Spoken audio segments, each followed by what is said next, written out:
So if you're thinking about the current situation in South Africa, solar irrigation, solar energy for irrigation isn't that widely used at this stage, and we'll often find that solar energy is used for other activities on the farm.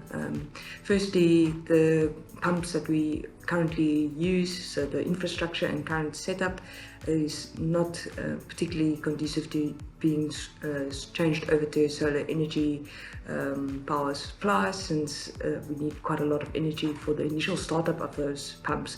So perhaps a midway between that would be to use the normal energy supply for the initial startup process, and then once those pumps are running in the phase where they require less energy, then to sustain that on a solar energy system.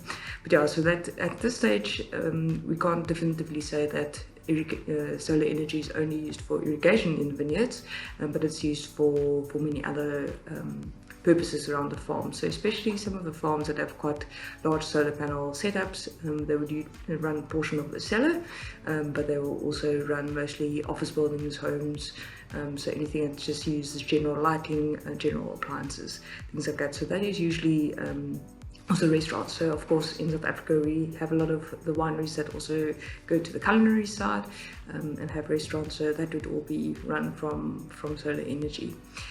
The one benefit of solar energy is, especially in South Africa, would be that we have ample supply of sunlight, which makes that not a problem. But the difficulty is in storing that energy, having the necessary battery systems, making sure that those batteries are maintained and can also last quite a long time.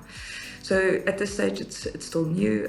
There are a few large suppliers that use solar energy on the farm at this stage, but I think it is something that will benefit farmers in the future, especially if we're looking at the current South African scenario where we do have a problem with energy supply on a national basis.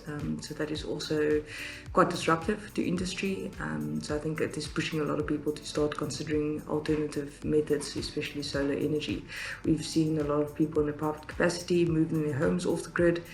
So of course it's a little bit more difficult moving an entire farm or production unit off the grid, but I don't think it's impossible, and it's something that's probably going to become more feasible and more achievable for producers in the future.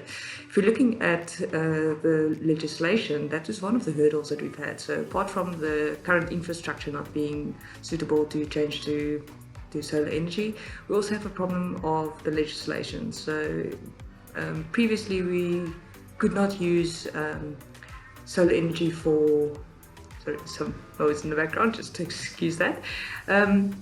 So basically you were limited in the amount of megawatts that you could actually produce your own consumption.